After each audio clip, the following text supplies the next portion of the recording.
وما توفیقی الا باللہ. یہ اللہ تعالیٰ کی توفیق سے ہی یہ موقع نصیب ہوتے ہیں. حاضرین محترم، انتہائی مختصر وقت کے لیے، کیونکہ مجھے احساس ہے کہ نماز عصر کا وقت اب ہے، حضرت خواجہ محمد قاسم رحمۃ اللہ علیہ اپنے مرشد کے حکم پر جنگل بیابان میں ایک چٹان پر جا کر بیٹھے، چادروں کا جھونپڑا بنا کے 40 دن کے لیے اندر. کوئی ارد گرد نہیں تھا، ویرانہ تھا. صرف مرشد کا حکم تھا کہ مسیاڑی کے فلانی جگہ پر جاؤ، جسے سیرانی پڑی ہمارے زبان میں کہتے ہیں، جو بالکل ویران جگہ ہوتی ہے، وہاں سیر جو ہوتی ہے، جانور جو ہے وہ وہاں پہ بہت پایا جاتا ہے، اس لیے سیرانی پڑی کہتے ہیں. وہاں پر جاؤ، جا کے اللہ کی یاد کرو. وہاں پر انہوں نے خیمہ لگایا اور اندر چلے کر بیٹھ کے 40 دن کے لیے. آپ کا یہ عمل رب ذوالجلال کو اتنا پسند آیا کہ اللہ تعالیٰ نے اسی جگہ کو نسبت رسولی کا مینارہ نور بنا دیا. 40 دن کے بعد جب آپ اپنے خیمے سے باہر آئے تو بہت سے لوگ بیٹھے ہوئے تھے ارد گرد، دور دور. وہ حیران ہوئے، انہیں دیکھ کہ اس جنگل میں یہ لوگ کہاں سے آ رہے. پوچھنے پہ معلوم ہوا کہ کوئی کہنے لگا کہ مجھے کسی نے خبر دی تھی کہ جاؤ فلانے جنگل میں بزرگ بیٹھا سے دعا کراؤ. کسی نے کہا مجھے خواب آئی تھی کہ وہاں چلے جاؤ. الغرض جتنے منہ باتیں، ہر قسم کے لوگ اپنی اپنی واقعات سناتے رہے کہ ہم اس طرح یہاں پر پہنچے. آپ نے پھر موڑا شریف کی اس زمین کو تیار کیا. حاضرین محترم، 80 سال تک آپ وہاں پر اپنی مسجد پر جلوہ افروز رہے. اور اب بھی آپ جس طرح کہ ابھی علامہ صاحب بتا رہے تھے آپ کہ 650-700 تو ایسی گدیاں ہیں جہاں باقاعدہ مزارات ہیں، آستانے ہیں، اور بے شمار خلفاء. اور جب بھی آپ کے پاس کوئی آتا تھا کچھ عرصہ اپنے پاس رکھتے، اسے پگڑی دستار باندھ کر بھیج دیتے. تو آپ کے ہم اثر ایک بہت بڑے ولی اللہ حضرت پیر میر علی شاہ صاحب رحمۃ اللہ علیہ نے چند علماء کے ساتھ بھیجا. باوجی صاحب آدمی نے کہا کہ باوجی صاحب پیر میر علی شاہ صاحب فرماتے ہیں کہ آپ بس جو آتے ہیں آپ سے اتنی نواز دیتے ہیں، دستار باندھ دیتے ہیں، پہلے ان کی تربیت کریں، کچھ بتائیں، اس کے بعد دستار بندیں. انہوں نے کہا کہ جاؤ پیر صاحب کو بتاؤ میرا وہ کہہ رہا ہے کہ نہ میں کنجوس ہوں، نہ میرے پاس خزانے کی کمی ہے.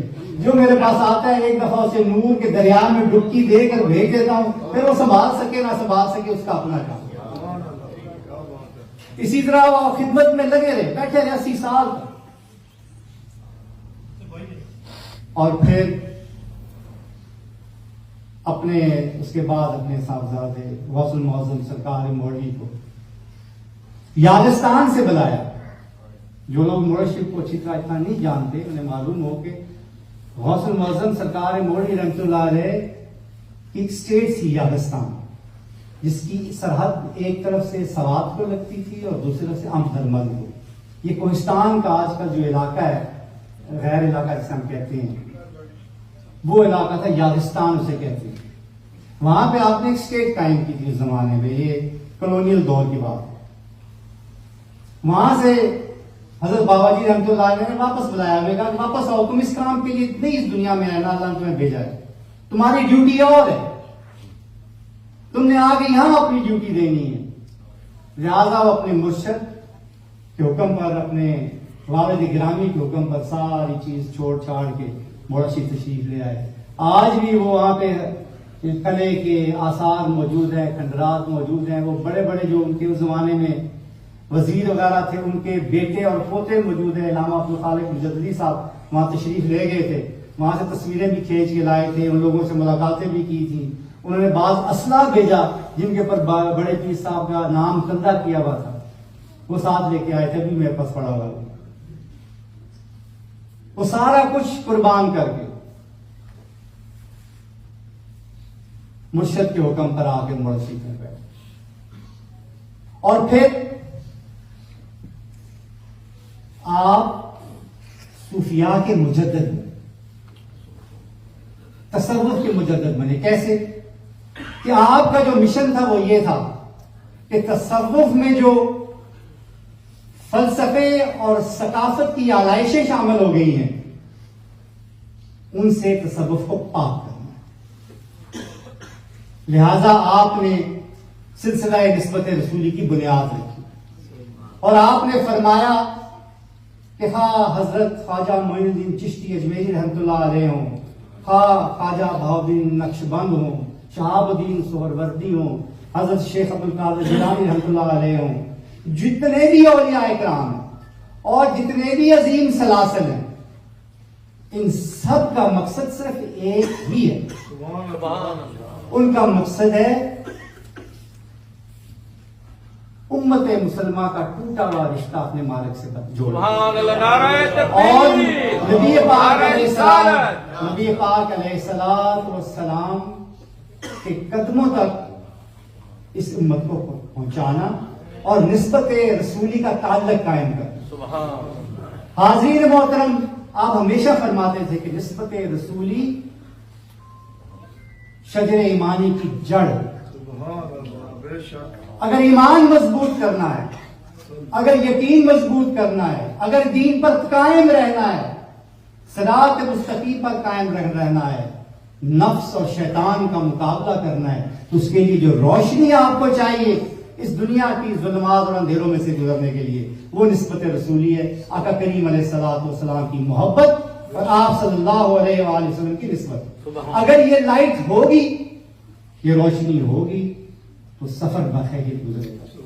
ورنہ یہ اندھیرا ہے, ظلمت ہے, کہیں بھی پاؤں کے لڑکھڑانے کا, ٹکرا جانے کا, راستے سے بھٹک جانے کا اندیشہ ہے اگر یہ نسبت کمزور ہے.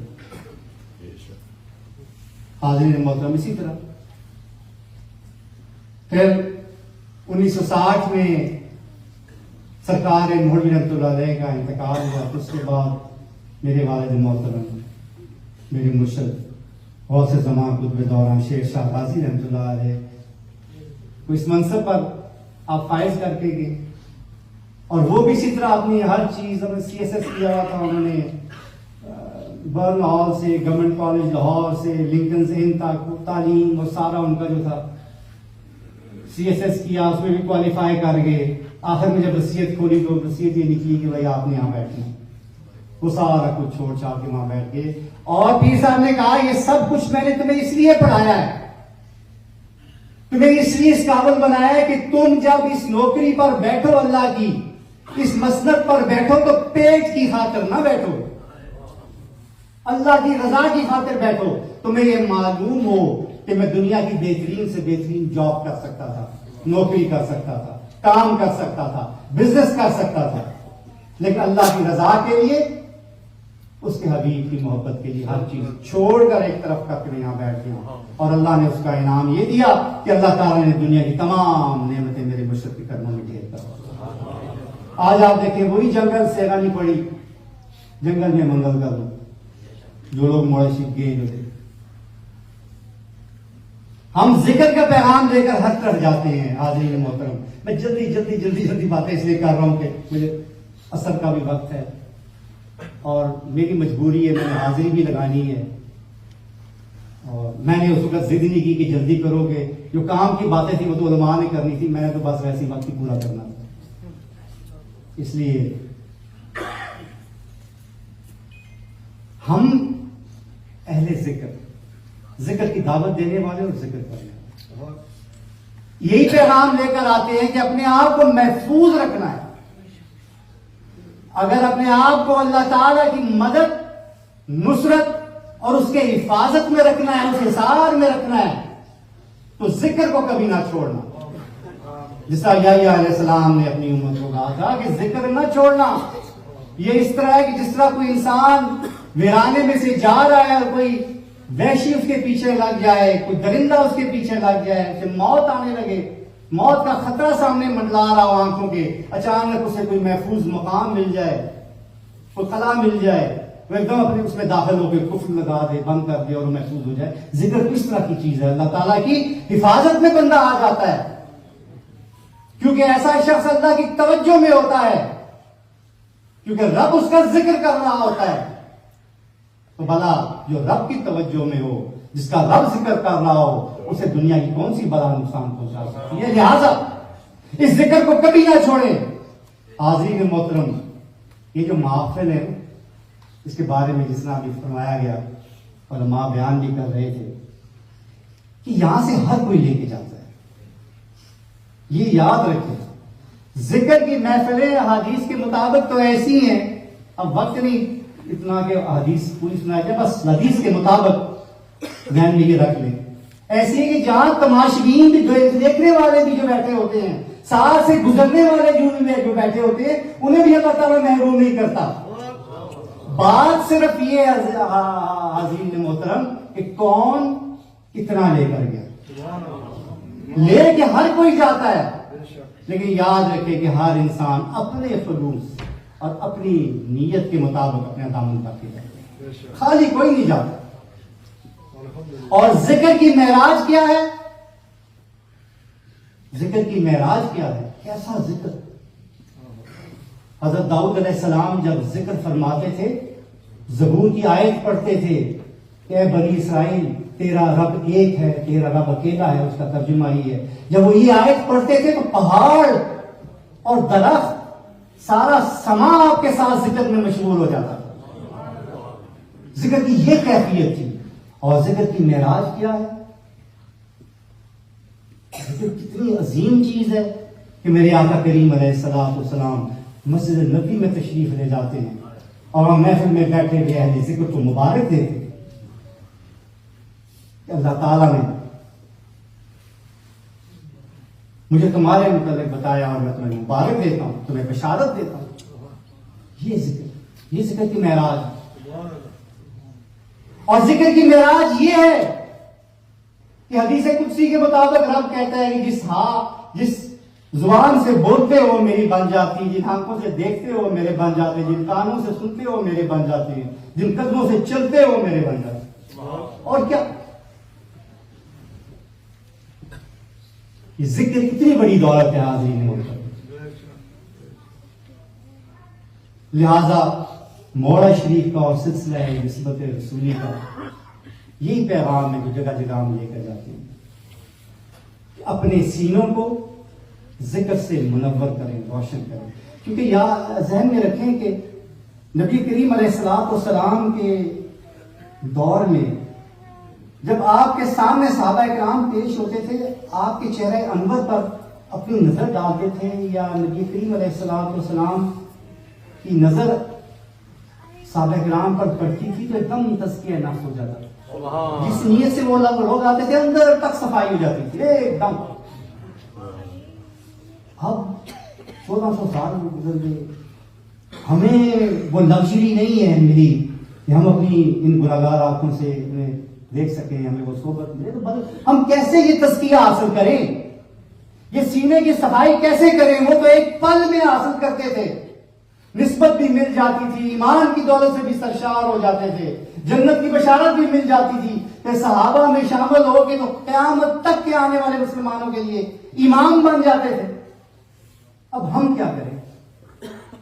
تو حاضرین محترم، دل کی صفائی کیسے حاصل ہو، اس کا بھی پیغام موڑا شریف طرح سے یہ کہ ذکر کرو گے دل صاف ہوگا، دل نرم ہوگا اور آقا کریم علیہ الصلوۃ والسلام کی محبت اور نسبت کے قابل بنے گا۔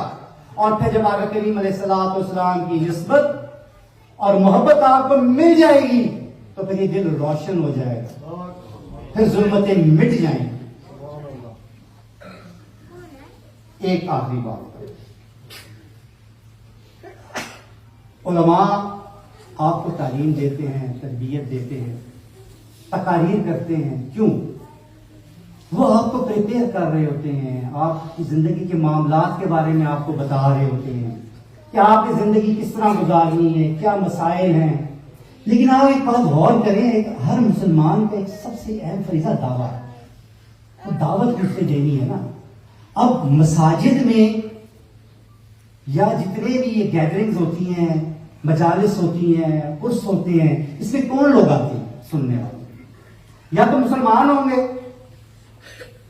اور وہ بھی عام مسلمان نہیں, پریکٹسنگ مسلمز جو 5 وقت نماز بھی پڑھتے ہیں, گیدرنگز میں بھی جاتے ہیں, عرسوں میں بھی جاتے ہیں, محافل میں بھی جاتے ہیں, مجالس میں بھی جاتے ہیں. انہیں بار بار بار بار یہی چیزیں بتائی جا رہی ہوتی ہیں. دعویٰ کہاں ہے؟